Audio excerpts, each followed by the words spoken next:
Good morning students, आप लोग कैसे हैं। देखिए आज हम 11th क्लास का टॉपिक की बात करते हैं। When a man is standing on a lift inside a lift then on a weighing machine then what will be the effect of the motion of the lift on the real actual weight of the person and apparent weight और reaction. तो यहाँ बात करते हैं सबसे पहले, ये कोई एक लिफ्ट है हमारे पास। इस लिफ्ट में एक वेटिंग मशीन है, नीचे वेइंग मशीन है जिसके ऊपर एक पर्सन स्टैंडिंग पोजीशन में है। इस पर्सन का मास m है तो इसका वेट क्या होगा mg। mg वेट डाउनवर्ड काम करता है और जिस लिफ्ट में ये पर्सन स्टैंडिंग पोजीशन में है उसमें एक वेइंग मशीन है। इस वेइंग मशीन पर ये पर्सन खड़ा हुआ है, तब जितना वेट ये नीचे की तरफ काम करता है mg of the person on the base of the lift, then according to Newton's third law of motion there is a action and always its reaction।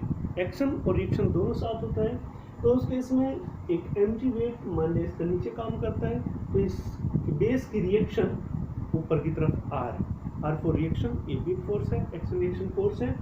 तो सबसे पहले केस में अगर ये पर्सन इसमें लिफ्ट के अंदर स्टैंडिंग पोजीशन में है, तब इस केस में लिफ्ट फर्स्ट पोजीशन में रेस्ट में, when lift is at rest, lift rest में ना तो लिफ्ट ऊपर की तरफ मूव करती है ना लिफ्ट नीचे की तरफ मूव करती है, एक ही पोजीशन में। तो उस केस में हम अगर इक्वेशन बनाते हैं तो इक्वेशन बनाए या तो लिफ्ट पोजीशन में तो यानी r minus M G equals to M A. ये इक्वेशन होगा कि नेट फोर्स यहाँ पे कितना काम करता है r माइनस एम जी और mg minus r equals to ma। कोई सी पोजीशन हो सकती है भाई, लेकिन रेस्ट में लिफ्ट है तब इसका एक्सेलरेशन क्या होगा, जीरो।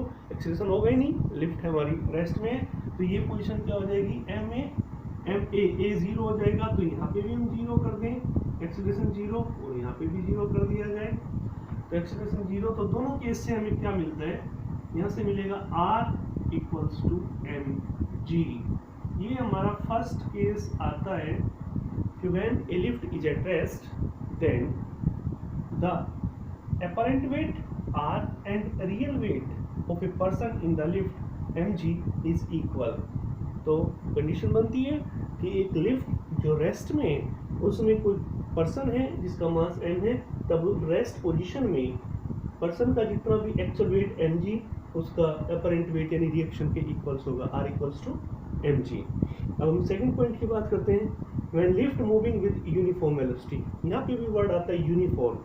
यूनिफॉर्म वेलोसिटी मीन कि एक कांस्टेंट वेलोसिटी से जा रहा है लिफ्ट, या तो ऊपर की तरफ या नीचे की तरफ। अगर लिफ्ट एक यूनिफॉर्म वेलोसिटी से अप या डाउन मूव करता है तो यूनिफॉर्म का मतलब है कि एक्सेलरेशन जीरो, जो वेलोसिटी उसकी पहले थी अप या डाउन वो लास्ट तक बनी हुई है, तो एक्सेलरेशन होता है change in velocity per unit time, तब एक्सेलरेशन यहाँ पे भी जीरो होगा। तो इस केस में भी कि अगर सेकंड केस में पर्सन लिफ्ट के अंदर है और लिफ्ट एक यूनिफॉर्म मोशन से, यूनिफॉर्म वेलोसिटी से या तो ऊपर जाती है या नीचे की तरफ जाती है, तब उस केस में एक्सेलरेशन जीरो।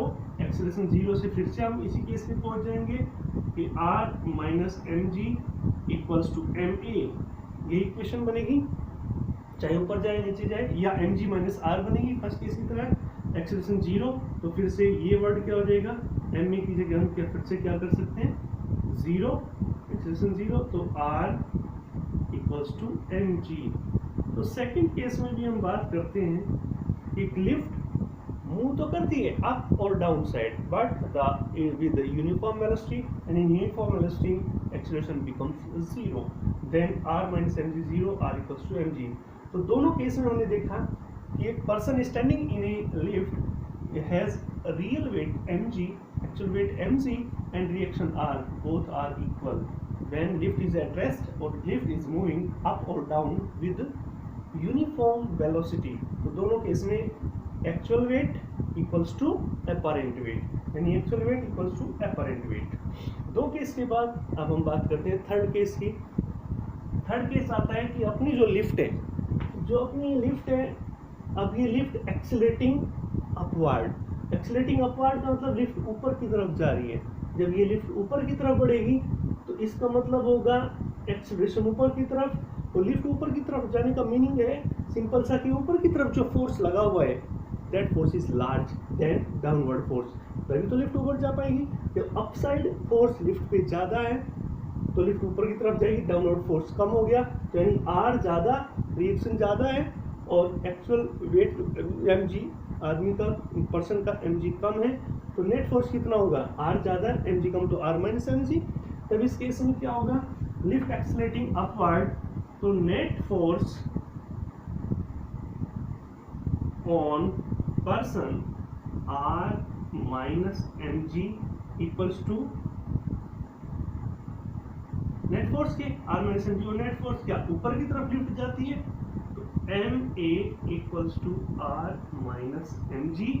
तब यहाँ से रिएक्शन आर, तो mg को एक साइड ले जाओ, r equals to ma plus mg। तो यहाँ से हम देखते हैं r equals to ma plus g। तो अब यहाँ से क्या होगा, r is greater than mg। जब लिफ्ट ऊपर की तरफ जाती है, ऊपर की तरफ हमारी लिफ्ट मूव करती है, तो ऊपर की तरफ जाने में क्या आ गया कि जो ऊपर की तरफ कब जाएगी, ऊपर की तरफ जाएगी जब ऊपर की तरफ लगने वाला फोर्स नीचे की ओर लगने वाली फोर्स से ज़्यादा होगा। तो ये भी हमें यहाँ से दिख रहा है कि R M G, R equals to M G था रेस्ट में, लेकिन जब ऊपर जाने लगी तो एक टर्म और आ गया M G plus M A. एक किसी एक एक्सेलरेशन से ऊपर जा रही है तो एक फोर्स और आ गया M G plus M A, M G plus M A. तो इसका मीनिंग है कि अब जो ऊपर कब जा रही है, जो ऊपर का फोर्स ज़्यादा है, तो जो पर्सन का standing in lift apparent weight R is greater than downward weight M G, then it is moving upward, तो ऊपर की तरफ जाने में अपर फोर्स ज़्यादा हो गया। अब आता है next same case, simple case है। इस केस में क्या है कि लिफ्ट एक्सलेटिंग डाउनवर्ड। अब हम क्या बात करते हैं, लिफ्ट ऊपर ना जाके लिफ्ट धीरे धीरे नीचे आते हैं। हम देखते हैं लिफ्ट ऊपर भी जाती है और लिफ्ट नीचे भी आती है, हम कभी बैठते हैं लिफ्ट में, तो यहीं से इस केस में सेकंड केस में lift is going to downward, तो ये मोशन ले लिया, डाउनवर्ड जाएगी तो मान लिया एक एक्सीलरेशन ए से नीचे की तरफ जा रही है, वेलोसिटी में चेंज होगा तभी नीचे जाएगी। अब इस केस में क्या होगा कि नीचे की तरफ जाने का मतलब है लिफ्ट का नीचे का जो फोर्स लग रहा है वो ज़्यादा है, अपर फोर्स से ज़्यादा है, तो नीचे डाउनवर्ड फोर्स कितना है एम जी। तो इस पर नेट फोर्स कितना काम करेगा, net force when lift is going downward M G नीचे की तरफ ज़्यादा है, ऊपर वाला कम है, तो एम जी माइनस आर, और नेट फोर्स का मतलब एम ए, इधर जा रही है रेस्ट कितना बचा एम ए, इसी की तरफ जाएगा एम जी माइनस आर, क्योंकि नीचे आए एक्सीलरेशन से आर, तो नेट फोर्स एम ए के बराबर होगा एम जी माइनस आर। अब हम इनको फिर से एक तरफ ले जाएं, आर को इधर ले जाएं और एम को इधर ले जाएं, तो आर होगा M G minus M A, तो इस केस में अपना आएगा एम जी माइनस ए। अब एम जी देखिए रिएक्शन इस केस में एम जी माइनस कुछ कम हो रहा है, जो पहले पर्सन का एक्चुअल वेट था एम जी उसमें से कुछ घट रहा है, तो यानी reaction R is always less than M G. इस केस में कहते हैं थर्ड केस में कि लिफ्ट एक्सीलरेटिंग डाउनवर्ड नीचे की तरफ जा रही है, तो उस केस में क्या होगा कि इसका जो पर्सन का अपरेंट वेट होगा वो हमेशा उसके एक्चुअल वेट से कम होगा। इस केस में तो अपरेंट वेट ज़्यादा था जो ऊपर जा रही है, और नीचे के केस में जब ये लिफ्ट नीचे आती है तब apparent weight of person in the lift is always less then actual wait. तो हमें क्या महसूस होगा नीचे आते टाइम कि एम जी से वेट कम है इसे नीचे आते टाइम। चलिए अब नेक्स्ट फोर्थ पॉइंट इसको ले लेते हैं। इस केस में कहा कि lift freely fall under gravity. अब ये कहते हैं अंडर ग्रेविटी का मतलब केवल अर्थ अट्रैक्ट करती है हर बॉडी को ऊपर से अपने सेंटर की तरफ, तो केवल वही वेट काम करता है, वही फोर्स काम कर रहा है, केवल ग्रेविटी वाला फोर्स, और कोई भी फोर्स इस लिफ्ट के ऊपर एयर का रेजिस्टेंस या कोई और अदर फोर्स इसके ऊपर काम नहीं कर रहे हैं, कोई फोर्स काम नहीं कर रहे हैं, ना रिएक्शन ना कोई ना एयर का, तो केवल कहता है कि लिफ्ट आ रही है अंडर ग्रेविटी। ग्रेविटी के अंदर आने का मतलब है अब जो उसके ऊपर नेट एक्सीलरेशन है वो क्या जी के बराबर काम करेगा। अब हम इस इक्वेशन से ले लेते हैं net force M R equal to M G minus M A, यहाँ से R equals to M G minus M A, और ये नेट रिएक्शन है नीचे आते टाइम। अब उसने कहा कि नीचे जो आ रही है केवल एक्सीलरेशन ग्रेविटी का एक्सीलरेशन है, तो ए की जगह भी जी ले लेते हैं, तो M G minus M G equals to, दोनों कैंसिल आउट हो जाएंगे, तो apparent weight R equals to 0। तो अंडर ग्रेविटी, जब केवल अर्थ के हम कहें कि कोई भी बॉडी अंडर ग्रेविटी आ रही है, उसके ऊपर कोई फोर्स काम ही नहीं कर रहा है, तब उसका जो एपरेंट वेट 0, आर उसका 0 हो जाएगा। जो अपर रिएक्शन है, जैसे इसका वेट एम जी नीचे काम कर रहा है, इस लिफ्ट की रिएक्शन ऊपर काम कर रही है, तो अंडर ग्रेविटी आने में रिएक्शन 0 हो जाएगी। इसके ऊपर कोई रिएक्टिव फोर्स काम नहीं करेगा, केवल एक्शन होगा, रिएक्शन नहीं होगा। कभी हम देखते हैं झूले वगैरह में ऊपर जाते हैं, तो जब नीचे आते हैं हमें अंडर ग्रेविटी आते हैं तो हमें ऐसा ही फील होता है, वेटलेसनेस। इस कंडीशन को कहते हैं वेटलेसनेस या फ्री फॉल। केवल हम अर्थ के ग्रेविटी के कारण नीचे आते हैं और कोई फोर्स काम नहीं करता है, एयर का फोर्स या कोई भी, तब हम वेटलेसनेस की कंडीशन आ जाती है। अब same time when acceleration, downward acceleration A greater than G, अब जिस फोर्स से नीचे आ रहा था, अब ए जी से ज़्यादा हो जाए। अब तक क्या केस होता है, अब तक तो होता है कि जी ग्रेटर होता है, ग्रेविटी का एक्सेलरेशन ज़्यादा होता है। अगर ए ग्रेटर देन जी हो जाए तो इसी रिएक्शन में R equals to M G minus M A. अगर ए ज़्यादा है तो एम ए ज़्यादा, यानी नेगेटिव पार्ट ज़्यादा हो गया, नेगेटिव पार्ट ज़्यादा है, तो इसका मीनिंग है कि आर कैसा हो जाएगा, नेगेटिव टर्म आएगा, तो रिएक्शन कैसी होगी, नेगेटिव में हो जाएगी। एम ए ग्रेटर देन जी, जी से बड़ा हो जाएगा, या हम इसको एक टर्म और बढ़ा लें, एम जी माइनस ए। तो इस केस में हमारा ए एक्सेलरेशन ज़्यादा है, ए ज़्यादा है तो नेगेटिव टर्म ज़्यादा है, तो रिएक्शन क्या नेगेटिव आएगी। इस केस में हम कह सकते हैं कि जब रिएक्शन नेगेटिव आ रही है, रिएक्शन खुद नेगेटिव आ जाए। अब तक तो रिएक्शन क्या थी, ज़्यादा आ रही थी हर केस में, यहाँ पे आके कम होगी, जब डाउनवर्ड जा रहा है तो रिएक्शन कम होगी, और इस केस में ए इक्वल टू जी, रिएक्शन 0 भी होगी है। अब इस केस में बात करें when downward acceleration A greater than G, कहता है रिएक्शन सी नेगेटिव, 0 हो जाए नेगेटिव हो रही है, तो इसका मतलब क्या कहता है कि जो इसका वेट था एम जी, ये कम रह गया, और एम जी कम रह गया और एम ए ज़्यादा हो गया है। तो इस पर जो हमारा एक नेट फोर्स काम कर रहा था वो ज़्यादा हो गया है, और इसका खुद का वेट कम है। जब खुद का वेट कम हो जाएगा तो ये कहाँ जाएगा, एम जी नीचे की तरफ काम कर रहे हैं, वेट कम हो गया तो कहाँ, इस लिफ्ट की छत से जाके टकरा जाएगा आदमी।